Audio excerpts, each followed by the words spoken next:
thank you guys for joining my YouTube channel and coming back for another video. My name is Ore Adeboyega, also known as Ore Supasta. Today I've got with me Adiola Ali, who is a pharmacist who moved from the UK and licensed in the United States. So as you guys know, I've been talking a lot about how I think it's vital and quite important for pharmacists to step outside their comfort zone and try their best to practice internationally, get some extra skills under their belt if they can. So I wanted to give a different kind of view. You've heard all about Canada, but some people are interested in the United States. So Adiola done that transition, and today we're just going to talk a bit about those differences and the things that she had to do to get to the position that she's at now. So hi, thank you so much for joining and agreeing. Hello, so just tell us a little bit about yourself. So like, what do you do? And I guess we know you're a pharmacist, but like anything else? Sure. Okay, so like you introduced me, thank you for your kind words and thanks for bringing me on this platform. So yeah, I'm Adiola Ali. I was born and raised-ish up until the age of about 15, 16 before moving to the UK to get my A-level done and my university, obviously at the University of Manchester. That's where I got my MPharm degree. Oh, nice. I graduated around 2005.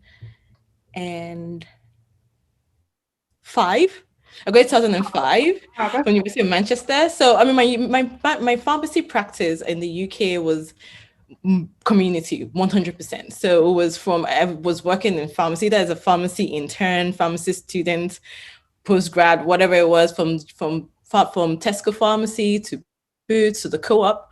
But I finished with the co-op. So I went to the co-op after when I graduated from my the 1 year postgraduate internship. Okay. That we do there. Remind me of what it's called again. Pre-reg. My pre-registration. my pre-registration 1 year at the co-op.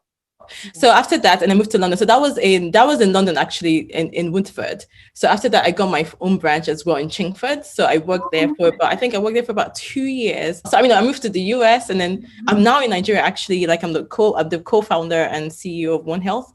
We're a digital healthcare platform. Improving access and availability of medicines to everyone in Lagos State, starting with Lagos State, but obviously we're trying to grow outside of Nigeria, Pan-Africa. Yeah. So that's kind of like a rough summary of what I do now. Yeah. So you practiced in the UK for 2 years. And you practiced probably 3 years, at least 3 years. Yes, roughly. And it was specifically in community, like you. 100% community pharmacy. So you didn't do any hospital or anything like that. No, I was looking for the. I love that. Honestly, I love that. Because the hospital, like, it was really nice. I really wanted to do it. And I think I got a position as well, but I had to weigh everything, like, in terms of like loving what I would do, speaking to customers. I was very community. I'm a community person. I don't want to see people one day and not see them the next day. Yeah. I want to build a relationship over time. I want to have control of my hours and my schedule. And it paid better. So. Oh, yeah. And that's quite interesting. Yeah. I think it's something that, again, it's probably out of the scope of this discussion, but I think at the time, and around the time that you graduated, I was probably still kind of transitioning into pharmacy school. I think community was paying a lot, and a lot of people were doing community. I think even now, community still pays a little bit more than hospital in general, but that's quite interesting to hear someone who's very honest about the fact that, yeah, you did want to see people on a day-to-day basis, but also money was an important factor. I think building relationships with patients is something that you don't get. Oh no, I was always about Mrs. Briggs, hi, Mr. Collins. Yeah, you remember Were you someone who always thought, oh, I'm not going to stay in the UK?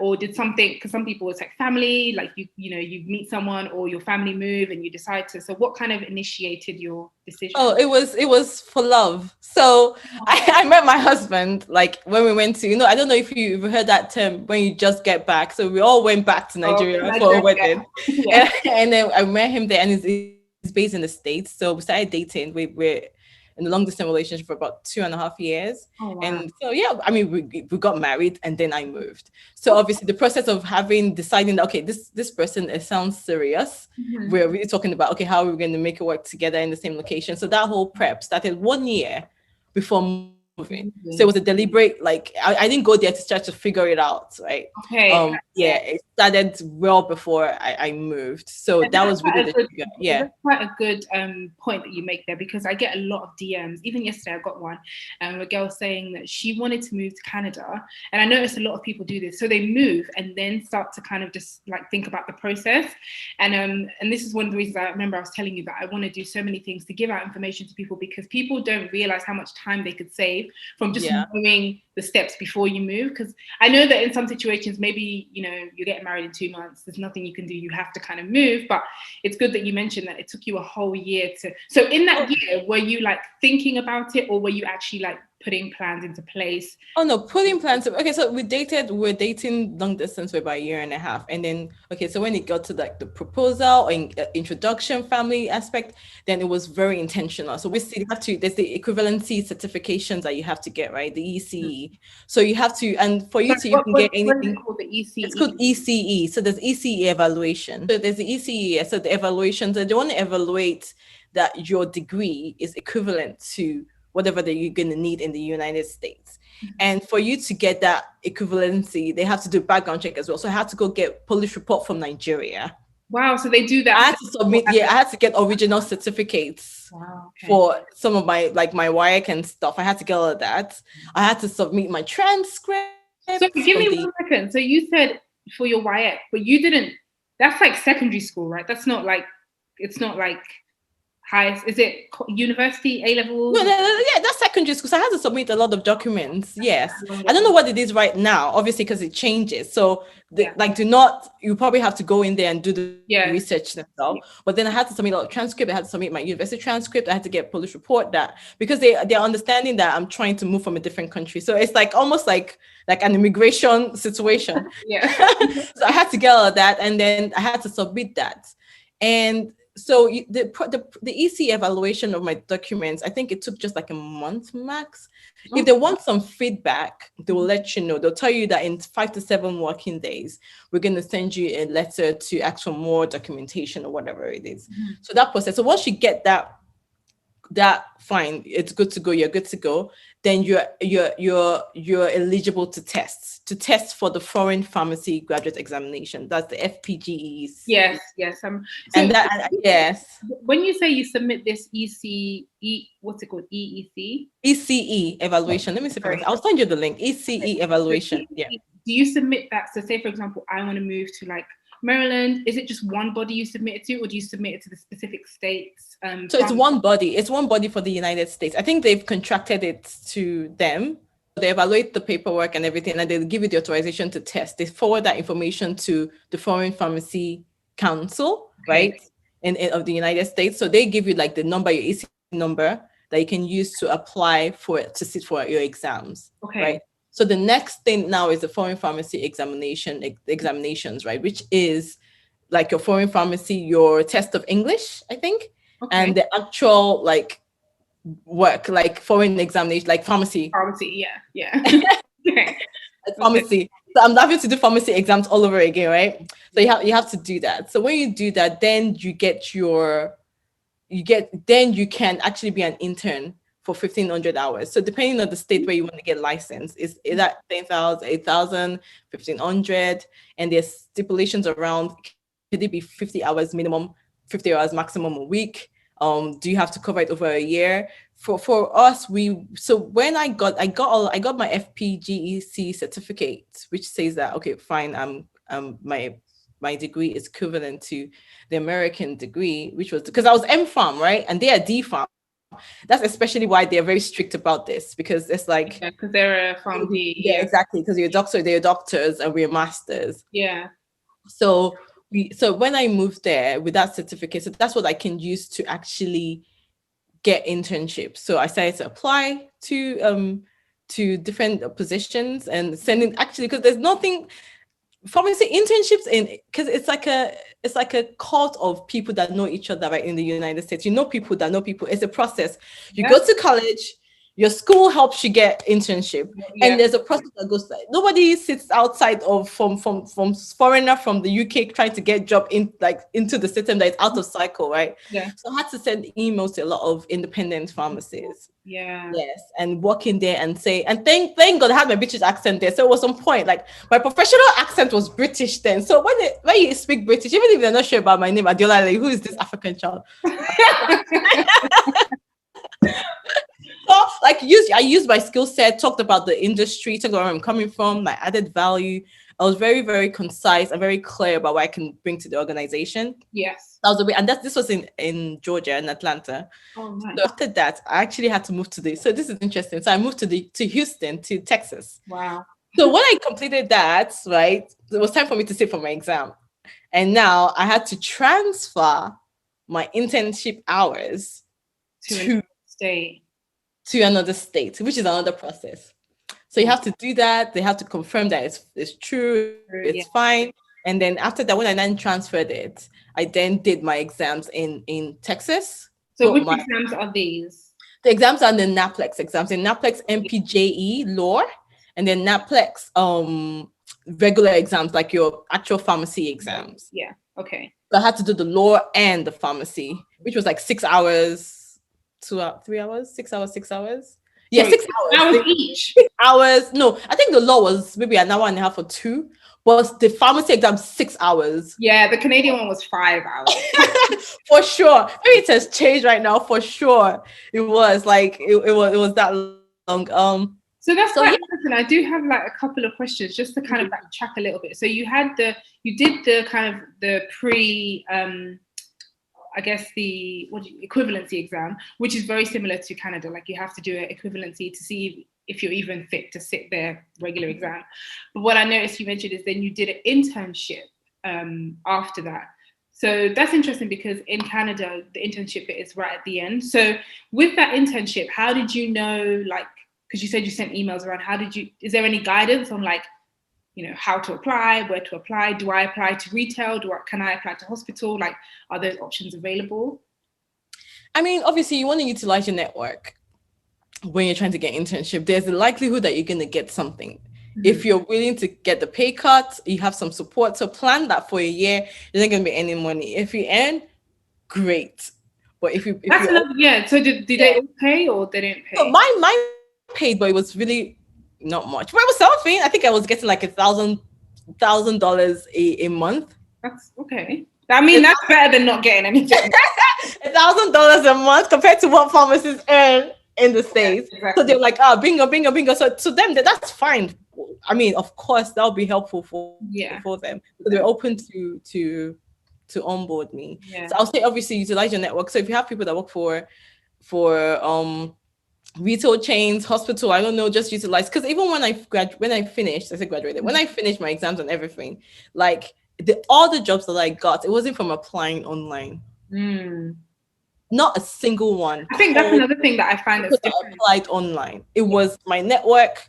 My CVS job was my friend who was the supervisor at Rite Aid that connected me with her friend that went to school at CVS that made sure that I got the job. The one that was for hospital, which was Memorial, the one that I got a job at Memorial as well in Houston. Okay. That was because it was a church member, my uncle's church member. It is your network. And I think I don't know whether you agree, but I feel like that's a North American thing more than, because I feel like in England, there's this thing where it's not really, I mean, yeah, you still need to have a network, but it's more like applying and stuff like that. Yes. Whereas in North America, because I find the same in Canada, like it's who you know, like that gets you the job. So that's something that people should bear in mind. I mean, if you're deciding to move, it might be good to even using LinkedIn as an opportunity to kind of network with potential employers or whatever, because some people might not be in the country. So before you done your equivalency exam, did you do that whilst you were working in the UK, or how did you manage? Oh no. So I was, like I said, now obviously I'm giving this advice looking back for the internship process, for everything, to be honest, right? It's very important to network. But when I was doing my equivalency exam, I was like, yeah, I'm working. Like I was busy at work, regular work as a manager in the UK. So I was just trying to get my exams to move to be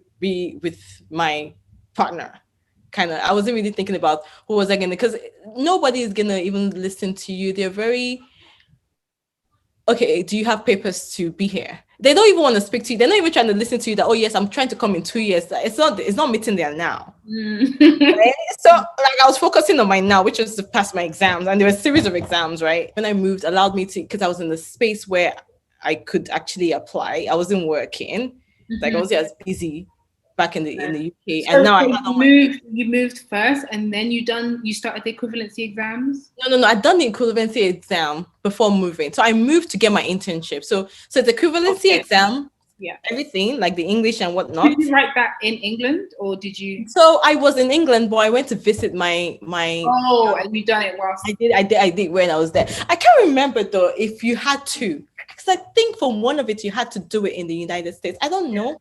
Yeah, I mean that's for me as well. That's like for me as well. So the equivalency one, you actually could write that in England. So I wrote that in England because they have a London test center.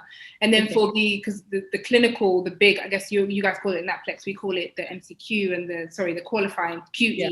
So that one you have to do in Canada. So the big one So I'm trying, because I came over and it was mainly to come and write my exams, or maybe I planned for it to be, but it was both the test of English and the foreign equivalent. I mean the FPGE, the foreign graduate examination. I did both of them in Atlanta. I remember doing that in Atlanta. So how many exams are there in total? Like there's FPEE, regular exams equivalency. There's the test of English. Okay. There's a NAPLEX, and there's the MPJE, which is your law.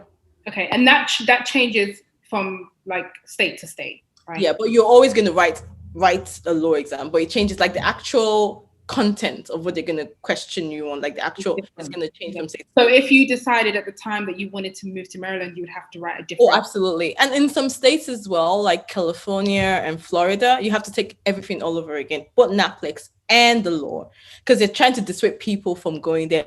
As at 10 years ago, like I said, everyone double check it. They didn't want people to go to California. No, because it's a retirement state. They don't want people just coming there and taking over their land. Maybe, I don't know. But yeah, back then you have to take everything on. Yeah, that would really discourage me. Wow. Okay, so that's quite interesting. Again, this is something that might vary for people who are coming from the UK, because in England you take one exam. The law is the same everywhere. I think Scotland have some different rules to England. I don't know. I can't remember. But it's the same in Canada. If I moved from Ontario, which is the province that houses Toronto, and I wanted to move to Alberta, which is the province that houses Calgary, I'm just saying the big cities that people might know, you have to do a law exam because it's different. And I think it's just because of the size of North America, they can have those rules and stuff like that. So, okay, that's really interesting. So you've done the first bit, then you moved for the internship, which is obviously, for you, it was paid, luckily, but for most people, I think someone else that I spoke with who moved from the UK to America said that they didn't have theirs paid. So it's not everybody that has it paid. In Canada, you also have to do like internship hours as well. And again, they're not paid, which is very different to the UK, because you do a pre-reg and it's paid for a year. But I would encourage like shooting for a paid position. I think if you start to utilize your network early, except you obviously in a dire situation and you're pressed for time, right? Yes. If you definitely show your value prop and push for some payment. Like even I negotiated an increase at some point as well. I think it went up. Coming from the life of being a paid pharmacist to now earning, I guess, what we would call maybe chicken change. How did you navigate through that? And did you bring savings with you? Like, what did you do to basically keep? So I mean, I had savings. I'd been working before I moved, and I didn't come as, I had like support. Like, so my husband is there. He had a good job. I was comfortable. So that to me that money was literally all mine for me to do whatever I want to do with it. I wasn't using it to pay bills or whatever. So for me, I was lucky, but that's what I'm trying to say. But for most people, they're actually moving because they want to shift, right? They want to change in their lifestyle. They're not necessarily moving because they have someone to just stay. So try as much as possible to utilize your network. And I think that's really important. You know, if you can even start off, because a lot of people, it's not necessarily where they want to be that they start off. So they might start off in a city where maybe they do have family and they can stay with family for the period where they're doing their internship. Saves you rent money and things like that. Savings also is obviously really important, because these exams are not cheap. Like, it's so expensive. And then you might have bills to pay. Some people might even be doing immigration processes at the same time. So that also as well adds to your cost. So you kind of have to, I mean, I'm sure there are probably a couple of Christians who are watching this, like, you know, the Bible says to sit down and count the cost, like sit down and look at how much things will cost you, you know, what are the different things that you're going to have to pay for and for how long you need to pay for them. Really quickly, are there any like advantages that you think there were in America for UK pharmacists? Like when you came or when you moved to America, did you think, we already do this quite well in the UK, or you kind of you found that you were ahead in terms of like, not necessarily clinical knowledge, but just general processing and stuff like that with how pharmacy works? So I found that practice of pharmacy in the United States was a lot more rigorous and a lot more detailed, 100% in terms of like processes in the United Kingdom, 100. Because I just think about dispensing errors, for example, right? Because in the back then it wasn't as automated. I don't know about now. Like I said, back then it wasn't as automated, where you get the drug, you just look at it, you look at it, you look at it, you look at it by yourself, like and then you sign and you move on. No. That's not how it works in the States. In the States, you get, there's a barcode that you scan that will display the picture on the screen. You have to check that barcode, the screen in there. There's a second scanner. There's a way you initiate digitally that will transfer the initials electronically to verify. There are lots of checks and balances, for example, right? And they're obviously, like I said, it's all about results, goals, profits, and revenue. So even though they're trying to make sure that your store is profitable, the way they have keyed in the metrics, or they've interwoven your deliverables to ensure profitability, it was very smart. So it was still very patient centered. It wasn't just like, I'm calling that day we had like what was the thing, MURs, right? Are they still the MURs now? Yeah, MURs there, where you call MURs for $25. It's just an MURs where you tick the box. No, they have a very unique way of ensuring that quality is transferred and you actually get value from providing services to your customers. So at the end of the day, so there are a lot of feedback, a lot of customer reviews, right? So every consultation, every time I speak to somebody at the checkouts, dispensing, they're going to send an email to that customer. So I'll say like there's a lot. It was definitely different. It was much more intense. You're not getting tea breaks every 5 minutes. You get a lot of cup of tea. in the UK. Yeah, pharmacy, I found that I think generally North America, they work so many hours. Yes, like in England, 37.5 hours, see you later, I'm home, you know. But here, standard, like 45, 50, 60 hours are kind of... Absolutely. I mean, for me, riches as well, obviously, is about trying to... I mean, you made a good point back then, that a couple of minutes ago, about you might not find that perfect location in the center of Houston, Sugarland, or whatever it is, or I don't know, ATL, and you have to go outside. My first CVS job, even though someone hooked me up, I had to drive 2 hours to and fro. Wait, 2 hours to go and 2 hours back? Yeah, I was leaving in Cypress, in Houston.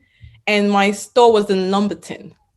That's like 2 hours. You can Google it and track it, right? So I had to go 2 hours back and forth and sleep overnight. And I had a 6-month-old. Wow. So I had to do that. And then the reason why I say I love that is because I think, and this really, really kind of what you said really reminded me of why I'm so passionate about this. Like, I'm sorry, but especially young people, we can't have this. And this is one of the reasons why I moved from England. England is a great place, don't get me wrong, but you have worked this hard to get yourself to this professional level. Use it to your advantage and go outside of the box. Don't just be comfortable working for Lloyd's pharmacy for 10, 20. I mean, yeah, sure, you might have a great job with Lloyd's or whatever, but it's so good to step outside of your comfort zone. A lot of people say, oh, well, but I have this and I have that. You had a 6-month-old child doing that back and forth. And again, like I always say, a lot of us had parents who moved from Nigeria to England. They had nothing on their backs. A lot of them had to go back to cleaning jobs and all this stuff. And they still managed to make ends meet and bring up amazing children who they sent to school abroad and all this stuff. So why is it as young people, we kind of just close ourselves in? I'm happy working. So that's interesting that you still had to do that, even with like 6 months. And then I did that and then hustled out of there and came back home And then right when I came back, within 2 months, I got my promotion to manage my store, like a pharmacy manager. Oh, within 2 months of working there? Of moving back to the state, of moving back to Houston, to Wow. Cyprus. So to get the job, I had to go to a remote area where they had were really short staffed, right? So I was driving 2 hours, 2 hours fro. I slept over, like I had like an inn. I slept over overnight if I had to work the next morning. So it was like, I think 2 days on, 1 day off, 2 days on, 1 day, like something like that. 2 days on, 2 days off, 3 days on, 1 day, something like that. So I'll sleep over the night I was working back to back. And if I wasn't, I would just drive back home and then have the day off. And that's how I did it for 6 months until I got myself transferred. And the transfer wasn't easy because everyone wanted to move back to the center, right? So I was able to get transferred, luckily, as a staff pharmacist. And I said within 2 months of getting transferred back to the center, I got a new pharmacy job within CVS as a store manager. So it was great. It was hard work. It was really going for what I wanted. I mean, when I moved from England here, there were times I was just like, all right, why am I even doing this? Like in England, I was a senior pharmacist. I was fine. Like I didn't need all this stuff, but it's almost like when you move to a new country, your UK experience doesn't necessarily always count. Like they always saw me as, well, how long have you worked as a pharmacist in Canada? Oh yeah, well, just 2 months. So sometimes that kind of like backtracked me a little bit, and sometimes it makes you feel like, oh my gosh, I feel like I'm starting all over again. But actually, it adds value to your resume and to who you are as a person. You learn so much, like so much more. The differences in how the system. Yeah, absolutely. And I mean, and we're in the global space now, right? Everything is digital. Everything is out there. Yeah. So if you're trying to do that and you want to say, for example, retail, you want to go to digital space outside of Canada, or you want to go to a different country, right? Those experiences, that visibility that you've been there, that you've seen stuff, you've experienced culture, that you can adapt, you're nimble, all of that adds up to your brand, like who you are and how quick you can learn. So 100%, like I feel like it's super important, especially if there's nothing really holding you. Obviously, not everyone has the opportunity to just 100%. Yeah, you can. Then do it. And this is the reason why I'm so passionate about like people, especially as you said, that you don't have many responsibilities now, because life gets busier as we get older anyway. Like the older you get, the more things you're going to have on your plate. So if you, as you said, if you have the opportunity to do it now, it adds versatility to who you are as a person. Because as you said, you can meet someone, and this goes back to networking. You can meet somebody, and just the fact that you've been in another state and you know how that state works initiates conversation, and that could initiate a potential job opportunity, a contract, or something that brings you closer to whatever your goal is. And I think those are so important. Sometimes we miss that in the medical field because we think that we're in this medical box. So I can't, interact with someone who's into digital stuff or who's into technology. But actually you can, just from the different experiences that you have. Are there any pros or cons that you've kind of found with the process and also with practice? Yeah, I think I kind of like mentioned it a little bit. It was just the workload. The workload, like you had like, I had to verify easily 100 like prescriptions maybe in an hour. That's probably even like understated. Do you ever, or did you ever miss the UK and think, oh, I should go back, or I wish I could, or like practicing in the UK? No, I mean, I have family there. My sister, my brothers, they're all there. I have cousins. So I have my family, my church family and everything. So I missed that, but missed practicing in the UK? No way. Because obviously we all know that salary is a lot better in the US. That's another thing. That's actually so like... And I come back and I listen to, like, for example, I speak to my brothers, my sisters. I'm like, you guys are super smart and you're doing a lot. And what? But I guess maybe it's adjusted for PPP.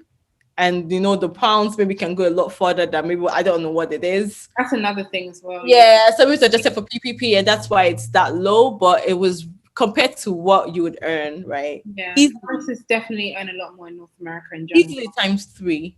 Yeah, easily. And I think it's just, I mean, for me, it wasn't one of my reasons to move, but it was just like, it definitely encouraged me to stay because, as you said, like in England, you're working. I think there was one day, this is when I decided to be a locum. Like I was looking at my pay slip and I was like, what is this per hour? This is what I'm getting. Like I had to decided to just start contracting because, you work too hard to, I mean, everyone's got different circumstances, so people can't always up and leave. So how much, just on average, do you think it costs you at the time? Now, bearing in mind for people who are watching, Adiola did do this quite a while ago, so things might have changed. Well, things definitely have changed, I'm sure. How much roughly do you think that you, I guess, saved for just the exams and the processes that you had to go through? I know most of it was like $1,000 or rounding about $1,000 each.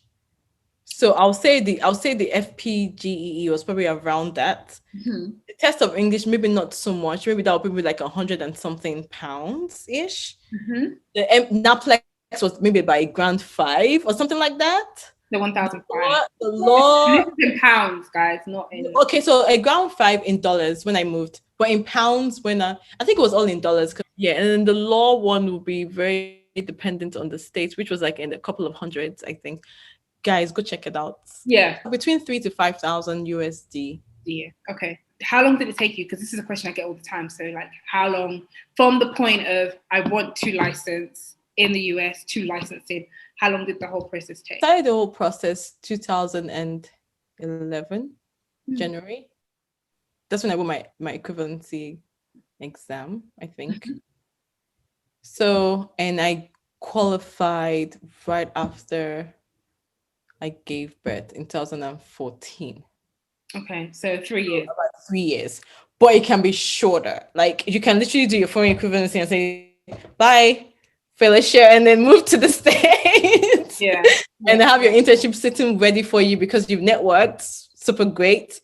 So 2 years. So it can be you can fast track really well between 18 months to 2 years. Yes. Okay. And that's quite a good time frame. I think what's really important is for people to probably, after they do their foreign equivalency exam, they should, and I think the same goes for Canada as well, try and move to the country. I found that I wasn't able to register or be on the body's list as a student, like the Ontario College of Pharmacists, because they kept seeing my address as like Gillingham, UK, and they were just like, are you really ready to be a pharmacist here? Because you're not even in the country. So again, if you're networking with people in the States, they might, be more attracted to you as a person or student if you're obviously in the country. Because if you're still in England writing them emails, I don't know how they might take that. So that might be a good point to consider. Lastly, so you talked briefly about what you do now.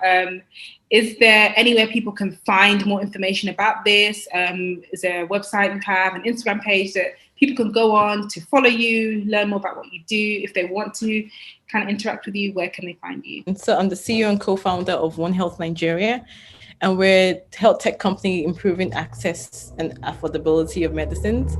Obviously, we have a e-commerce site, which is onehealthng.com, that you can order your prescriptions and buy your items, and we deliver it straight to your doorstep.